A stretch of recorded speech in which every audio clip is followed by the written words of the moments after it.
Live stream. Okay, we're back up. My apologies, everybody. I have no clue what just happened, but my computer just crashed. So we are back now. And we're going to have, I believe we still have him here. Yeah, hi there. Can you Okay, hear me? yes. All right. So pick back up. You were just telling us about, how you have to earn your privileges. Oh, you were speaking about how you can't talk in the third person. And that's when Oh, we no. lost you. Yeah. No, I you can't talk in first person. Yeah, exactly. So everything has to be this rat. So let's say I want to go get a glass of water. I have to raise my hand, and when they call me, I say, "May this rat have permission to go get water." All right. When I'm referring to something I own, it's not my shirt. It's not my chair. It's this rat's shirt and this rat's chair. Why? So every little thing from because the whole idea of the first year and with the whole military system is they want to teach you to be able to follow directions and how to work together as a team. So the whole thing is when they put you through a lot of crap and a lot of sucky stuff, and I'll get into some of that of the things they make us do later on. So they want to foster unity and teamwork. VMI within certain circles is very well known for its alumni network and just a bond that goes across classes. It's a little bit sappy language, but to an extent, it is true. You go through a lot together, and that creates these really deep friendships and trust, right? And so you have that. And the other thing is in that very first year, right? All you're doing is you're a follower. You just shut up, you listen, you do exactly what people tell you, and you try not to screw things up. And then as you progress in the years, right? So after I'm done being a rat, then I'm a fourth class. I have about 2 months in my freshman year that I'm not a rat, and then I'm called a fourth classman. Next fall, I'll be a third classman, and then second classman, then first classman. They go kind of in reverse. And every year, you have the opportunity to get more and more leadership.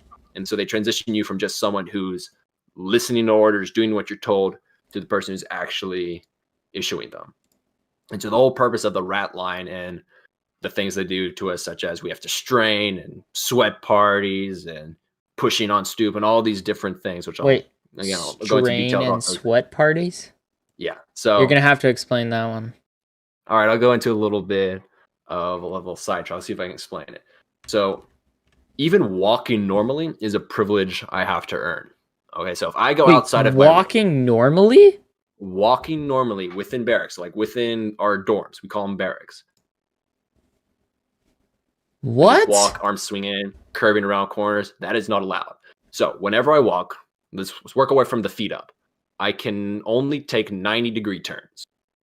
All right. So if I come out of my room, I have to walk straight to the railing. So for barracks, I want you to imagine this. Imagine a big square with like the middle cut out. All right. So it's like it's 4 walls, right? So just imagine a room. Okay. All the rooms are on the outside of the room. In the middle, there's a courtyard. Okay. It's like a bunch of grass, like little sidewalks and stuff. And it's a 4-story building. So it's a big square on the outside. So I come out of my room and I'm on the 4th floor. Okay. No elevators. I have to take the stairs every time. So I have to go up 4 flights of stairs to go to my room. I walk straight out of my room to the railing, and then I have to take a 90-degree turn, whichever I want to go. All right. As rats, we are only allowed to use a single staircase. It's called sally port. And basically, so even everyone walking from on the furthest side of barracks, and even though there's a staircase right next to their rooms, because there's a staircase on every corner, they have to walk all the way around to where sally port is. Okay. And I'm not just walking at a normal pace. I have to walk at double time or 1.5 times. All right. So basically, not just walking slow, I'm basically power walking everywhere I go. And if I'm within barracks, I have to do this thing called straining. And straining is it's a very fun position to be in. So basically, imagine you're standing up straight. Okay, shoulders back, eyes looking straight forward. All right, I'm practicing this in real life as well. All right, stand up. All right. Oh, goodness. So, all right, hold on. I'm wearing a headset. Okay. All right, I'm standing up. Okay. So I need you to squeeze. So basically what you're doing, you're going to squeeze your elbows together as far as they can go and push your hands to your side. Okay, your arms don't swing. Squeeze my elbows together? Yeah. Basically, so your arms are by your side and you're trying to squeeze your elbows into your chest. Oh, wait. All right. Into my chest? They're going into my ribs. Yeah, so your arms are straight down by your sides, like on the seam of your pants, right? That's where your hands are. And you're just trying to squeeze all the air out of your chest, okay? Just squeezing. And then you want to roll your shoulder blades so far back that you can almost take like a credit card and stick it between your shoulder blades and it will stay there.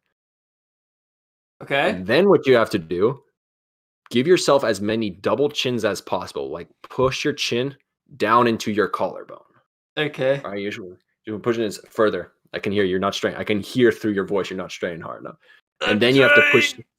There you go. So now you see how you're looking down right now? Yep. Without lifting your chin from your collarbone, push your forehead back so you're looking straight forward. So basically you have to arch your back backwards.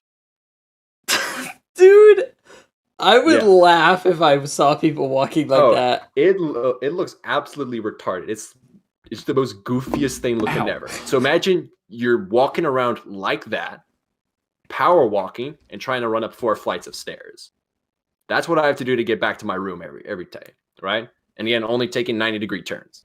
And what's the point of that? Like, It's that is ridiculous. it No is, yeah, offense and to your army people, please don't Oh, come no, hunt me it's- down. No, it's stupid. It's stupid and it sucks, right?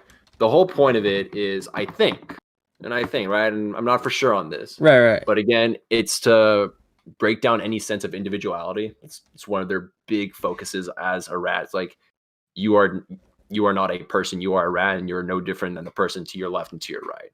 You're all in this together, right? So you all strain equally. Right. Again, they're trying to see if you can, and like you saw, it's uncomfortable as all hell to walk around like that, right? And the other thing is they want to see if you have integrity, because it's very easy to almost cheat, like, not pin your arms all the way or like not push your chin in all the way. But they want to see if you have the ability to do something uncomfortable and keep pushing through it. And then tradition. Every single class since the 1800s have had to strain, so why do you get to skip out on it to get your chin in? Anyway, so that's how we're walking around in barracks. And I can give you a perfectly good reason why. It's stupid. yeah, welcome to the military. That's how we roll. But no, it's a hard thing to really explain without actually being there and experiencing it. Yeah. I can understand that. Yeah. So once we break out, and it's like for right now, I'm not even a class right now. So, most people I have on their Instagram bios, oh, I'm class of 2024 or something like that. Mm-hmm. Technically, we're not a class yet. We're a rat mass. We are the rat mass of 21 plus 3. We are the class year of the seniors, right? The class of 2021. They're the seniors right now. We are their year plus 3 years. It's actually getting in big trouble if we actually say our class year and say that, oh, I am the VMI class. I'm not actually going to say it because they will find me. I'll get in trouble if I say I'm this year's class. So I mean, I'm pretty sure you're already in trouble, dude. You said their walking was stupid. Yeah. I'll probably pay for it once I go back. But it is. Well, I highly doubt any of them are going to listen to this. If they do, I'm totally honored, and hit me up. Yeah. So back to the whole privileges thing. So every little thing we have to earn back, right? We have to earn the right to walk normally. We have to earn the right to talk in first person. There are certain archways and staircases that we're not allowed to use as rats. So once we break out, we get to use some of those. So lots of little things you have to earn. So you start from ground zero. Basically, once you arrive at VMI and you become a rat, anything you were beforehand is just gone. And that's part of the whole thing, like the straining and talking in third person. It's dehumanizing, but it also serves as a great equalizer. Like, it doesn't matter if you were an all-star track athlete back in high school, or if you were just doing your thing, cruising around, didn't have a lot of friends, or whatever you were beforehand. It doesn't matter, because as one of my sergeants told me on the first day, you all are equally disgusting and you're all equally worthless, and I hate every single one of you. Whoa! So it doesn't matter. Yeah, and there was a much more language involved, but you get the gist of what it's like. So everyone starts off from absolute ground zero, and then you build your way up. And in a way, it's kind of a nice thing, because you'll have a lot of these high school reputations that will follow you around to college. But at VMI, it's a place where truly no one gives a crap what you were before you came. They only care about how much you put out, right? Do you put in the effort? in what you make of yourself while you're there. So it really is an opportunity, unlike any other, to really give yourself a clean slate. And yeah, if you go through the same crap as everyone else did, right? You have to deal with straining and the 10:30 p.m. workouts at night and the 15-20 mile marches or whatever. If you go through all the crap the same as everyone else's, then that's how you, as a rap mass, and eventually one day, God willing, you become a class. That's how you gain the respect of the upperclassmen, and that's how you also gain the respect of the alumni, which is why a lot of people, as soon as they graduate from VMI, they have job offer after job offer lined up for them from other alumni because they know what they're getting. And one of the things, and one of the additional things that actually gets VMI up as what makes them very well known is their honor code. So VMI, and I'm not completely sure about this, so feel free to fact check me if you know contrary, but it's one of the few schools left in the country that has a single sanction system. Basically, their honor code means, the honor code is, a cadet will not lie, cheat, steal, nor tolerate those who do. And what the single sanction part means is if you violate any of that in any capacity, right? There's no levels of lying, levels of cheating. If you violate it at any one point in time, you are expelled. Whoa. So if you cheat on a test, it's an immediate expulsion. If someone asks, hey, where were you last night, right? You weren't at formation. You say, oh, I fell asleep in my room, but you were really out in town, and they have evidence to the contrary, you're expelled. You steal your roommate's toothbrush, you can technically get expelled for that. And that's for all 4 classes. And so VMI has this ridiculous, it's almost like, I don't know, it's almost like a rabid dog in how protective they are of their honor. And that's the big thing there, is you have to protect your personal honor. And one of the things it does, right, if people graduate out of there and employers who know about VMI look and say, hey, here's someone who's gone through 4 years and they've upheld this kind of honor. They're not someone who lies, not someone who cheats, not someone who's going to steal from me or something like that. And so that's one of the things that really sets VMI apart in that fashion. Like, yeah, I got if you're you. looking for That makes sense. Skills in the workplace. And one of the interesting things they do is, if you, let's say you break the honor code, right? And there's a whole honor court and you actually get a trial in which they go through all the evidence. It is actually a certified court. I don't know proper words to express it, by the Virginia Attorney General, I want to say, but it's certified by an outside law, anyway, an outside law group or something like that. So the honor court will meet, and then if you're found guilty, they'll do a drum out, and basically at an extremely early hour in the morning. I can't tell you exactly when they wake us up because, well, that's a fun little surprise for anyone who's going to go there later. They wake you up really early in the morning with the drum roll. They get the entire band out there with all their drums. And this is if you get expelled? Is if you get expelled. So you've been through this? There've been a few drum outs in my first semester there. Wake us up really in the morning. We all have to stand outside on stoop and outside on stoop. Stoops are the floors there. We don't have first floor, second floor. It's first stoop, second stoop. Stand outside. We're straining. The honor court marches in, and then the president of the honor court marches around stating, this is the name of the cadet. This is what they did. And they put personal gain above personal honor. And then he says some other things. And then at the end, he says, their name will never be spoken within the institute again. All right. And from then on, they are just immediately forgotten. All trace of them is removed from the school, and you are not allowed to talk about that person ever again, because they violated the honor of VMI. And so that's one of the ways how they keep that reputation of being a school that never lies, cheats, or steals. And it's the kind of school where teachers just sometimes don't come to the tests. Like they'll give you the pieces of paper, right, for the test. Like, okay, take the test. I'm going to go to my office, and they'll just leave. They have that level of trust in the students. And as a result, a lot of the student organizations can be run pretty much without supervision. Like the honor court, it's completely run by cadets. Cadet battery, the people in charge of the cannons, it's mainly run by cadets. So there's a lot of trust put into the cadets as a result of this honor code. Yeah. Well, wow. Okay. Honestly, I don't know if I could do that. Like, not that part, but like the respect part. Like, going from, and this is why I mean, and I'm sure you understand this. For the people who don't know, well, everyone who knows us probably knows that like we did taekwondo, or you did, and I mean, I guess you kind of still do. I still I do. came back the other day for a lesson. Yeah. But one of the main things we teach there is like the respect for everyone, no matter your age, no matter your rank, no matter what. Like, and so I can't imagine going from something where like you are always respected to like you Always being are disrespected. always being disrespected, like intentionally disrespected. Not even just like someone is being disrespectful at some point. Like they're intentionally doing it, is what it sounds like.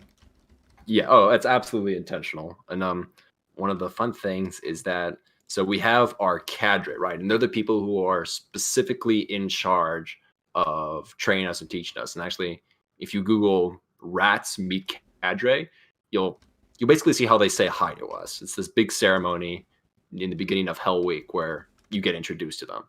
But so it's not just cadre yelling at you, right? Because we're only trained by upperclassmen. Like I don't have some 40-year-old guy on my face. And you know, like I did community college for a year. I'm older than some of my corporals. I'm like the same age as some of the second classmen, third classmen, right? I'm their age, and so I got people younger than me screaming in my face about how I'm a worthless piece of crap. So yeah. What'd you say it was called? What'd you say it was called? Rats Meet Cadre. And just throw a VMI in there for just extra. Rats Meet. How do you spell cadre? CADRE. Cadre, and then VMI. Yeah. All right. Kind of loud. I don't know if you could throw it up on the stream or something like that. Yeah, I am. We're watching it right now. Okay, it's a bunch of people. Oh, this is VMI Rats Meet Cadre. Yeah. Oh, that dude just cut a corner. Oh, he tripped. So basically this is on matriculation day. We didn't have exactly this because we got royally screwed over because of COVID. So we actually had what was called admin week.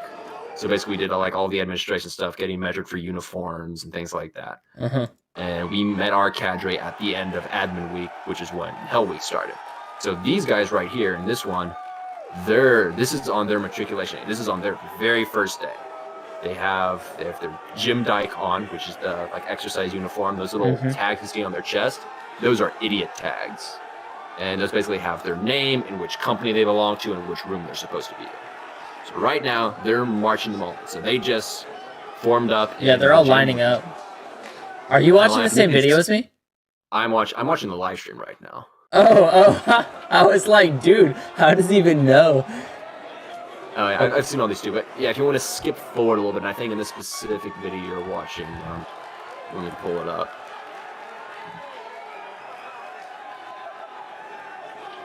This is a lot of people.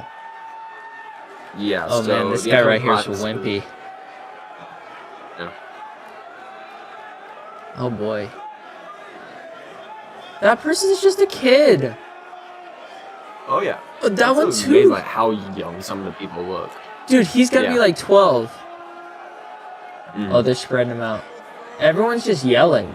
It's so loud. Yeah, we're in the.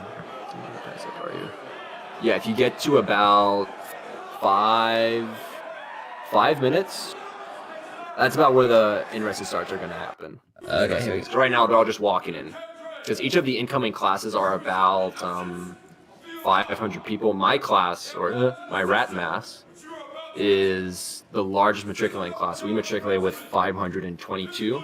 And from what I've heard, we're already down to sub 500. So we've already had over 20 people drop out. Wow. That's just from what I hear. Wow. Yeah. We're watching the dude yell at them now. I don't know how far behind the stream is. But so they give you pretty much the same speech every year. So we got the same speech, and you'll see what happens next. We didn't get exactly what's going to happen next because of, social distancing and all that stuff. But we got something very similar to it. So right now he's just giving the whole spiel, and again, this speech is the same every year, which I don't know if it takes away from it or adds to it that every single person has gotten the exact same treatment before, and I assume that's part of it. Oh, okay. Oh, they're all yelling now. They're Russian. Yeah. Oh. And so that's them saying hi. Huh. So later on in the year, the upper class earn privileges, and one of the privileges they get to have is being able to stop us on stoop. So basically, if we're going down the stairs, they can stop us and ask us questions about anything. One of the things we have is called What's a the rap point Bible. of that? Well, I'll get to that. So one of the things we have is a rap Bible, and basically it's this little book of knowledge that we have to memorize from like the names of the Newmarket cadets, which were like the names of 7 cadets who died in a battle in the Civil War. It's actually when this whole school as a corps of cadets, fought in armed conflict. It's actually the first and only time that a school fought as a unit in a military battle in U.S. history. So like they can ask me, what are their names? What states are they from? Or they can ask me the names of the superintendents or the general orders of the century, basically any knowledge. And if I get it wrong, they can make me do push-ups or whatever they want. Well, can't they do that anyway?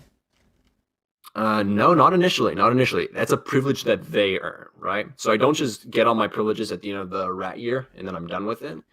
Every year, all right? So every time I move, so I go from a rat to a 4th classman to a 3rd classman, 2nd, 1st. Every year you get more and more privileges. And so being able to yell at us on stoop, that's one of the privileges that they have to earn. So when I left, the 3rd classmen still haven't earned the privilege to stop us on stoop yet. And so when I go back, that's probably one of the things that they're going to get. And it's basically just going to add more and more pressure. And the whole idea of the rat line is, and you saw they started off yelling, right? So Yeah. a little bit of pressure, but after a while, you just get used to people yelling at you. It doesn't phase you anymore. So they start putting up the pressure in more and more ways. So it starts off comparatively easy, and they slowly just build it up and up and up until the culminating event, which is breakout, from which you go from being a rat mass to being a class. And so, I mean, breakout has changed over the years. In some years, it's been they would go out to this really steep hill in the middle of February, and they get the fire trucks out there from the local fire department and just spray it down. And the whole time you're supposed to crawl up this hill on your stomach, and the whole time they're spraying you with the hoses, trying to push you down. And basically, once your entire rat mass gets to the top of the hill, right, it takes almost a whole day to get through the whole breakout sequence because they take you through other stuff beforehand. Once you get to the top of the hill, you're a class. All right. They got rid of that for, I don't know for sure what the reasons are, but for my breakout, if we ever have one, because it's never guaranteed, they'll wake us up at 4 or 5 in the morning, and we'll just have an entire day of just workouts and running and just all sorts of just crap designed to make you throw up. It's basically going to be a full day of torture, but at the end of it, it's associated with this defining moment. Yeah. So go if you can talk about Hell Week a little bit. What exactly is that? Yeah. So I'll just preface this with a disclaimer saying that because we were the COVID rat mass, our Hell Week looked a lot different to other people's. Right. But Hell Week generally, and I'll throw a little bit of ours in there as well, it's basically that introductory period into how VMI works. So normally, the day you matriculate, right, day 1, you show up there, you get your clothes, you sign up, meet your cadre. That's when Hell Week starts. And VMI really is a little microcosm all on its own. It's its own little world, right? The language is different. Like, it's very traditional. A lot of the languages and slang hasn't changed since the 1800s. Like, for example, the word dyke at VMI means something a lot different there than it does in the outside world. I have no clue what dyke means in the outside world. Dyke, let me see if I can pull up the official definition. Dyke. Dyke it's basically a lesbian. Oh. That's what a dyke is out here. At VMI, it's just slang for a lesbian? Dyke, yeah, it's slang. So at VMI, the word dyke actually comes from an old Southern pronunciation of to deck out, And basically, we have parades, right, at VMI. So we have these big fancy uniforms with sashes and straps, and it takes 2 people to do it. So when you help someone, so I, as a rat, I get chosen by a first classman, a senior, and I become their rat, and they become my dyke. And basically, I do their chores for them. I sweep their floors. I fold their clothes, right? And in return, they're like my big brother, and they watch out for me to show me how VMI does things. They help me out, and they look out for me, kind of a deal, right? So my dyke is a guy from Texas, right? He lives about 2 hours away from I do, and like I drove down with him And to get back home. when do you get a slave? When I'm a senior, when I'm a first classman. But anyway, but back to Hell Week. At Hell Week, I don't have a dyke yet. But anyway, so that whole first week, you're just learning the VMI way to do things. Like there's a way to roll your socks. There's a way to sweep the floor. Every little thing you do, there's a way to do it. And it's pretty much guaranteed to be different from what you know. So Hell Week is one, learning how to do all the things. Normally you're getting fitted for your uniforms because our uniforms are wool, and so we generally have them tailored. So like if you saw in that video, you had the guys in the shorts and the t-shirts, then you also had the guys in the white pants and that gray/blue looking uniform. That's a wool. It's called the wool gray blouse, right? Yeah, And they that thing cover is the cost by not giving L beds their air conditioning. So we get those tailored for us. I mean, so they look a little bit better in Oz bag. Don't know why they don't do it with our class uniforms, but that's beside the point. So Hell Week, you're getting measured for stuff. You're going through briefings, figuring out what all the different clubs are and organizations, and just a lot of the administrative stuff you have to do if you're at a regular college. But they also sprinkle in workouts here and there. So usually once a day or so, we'll go out for a workout. So we'll throw on our camelbacks, we'll go run out somewhere, and then I'll just spread us out on the field. We'll just be doing push-ups and sit-ups and flare kicks, just all sprints. There's a whole day of just calisthenics workouts. And again, whenever we're running around inside of barracks and we're going up to our rooms, we're going up 4 flights of stairs. We're not walking up 4 flights of stairs. You're basically running up them. So everyone's quads there grow by about a good inch or 2 by the time they get back. So the whole period of Hell Week is when they wake you up absurdly early. Like when we wake up, we're all nice and sound asleep. A guy comes over the intercom, right? There's this really big, loud intercom system they have installed, and he'll tap the microphone 3 times, and that's how they preclude before every announcement, they tap the microphones 3 times just to get everyone's attention, and then they give the announcement. So every morning at like 5:36 or whatever the time is, that's the other thing. You're not allowed to have a watch. You're never allowed to know what time it is. Just all we know is that it's way before the sun is up. The guy taps the microphone 3 times and he says really loudly, "Rats, wake up." And as soon as he finished saying that, our cadre, they kick in our doors and start yelling at us to get up. So they're awake before we are, and they're standing outside of our doors. The guy yells, "Rats, wake up." They kick in the doors and you're yelling, and you're immediately, as soon as you wake up early morning, you're out online, like outside of our rooms, and we're doing something. I might tell us, go back inside your rooms, start cleaning, start folding, put up your beds, or let's say put on your camelback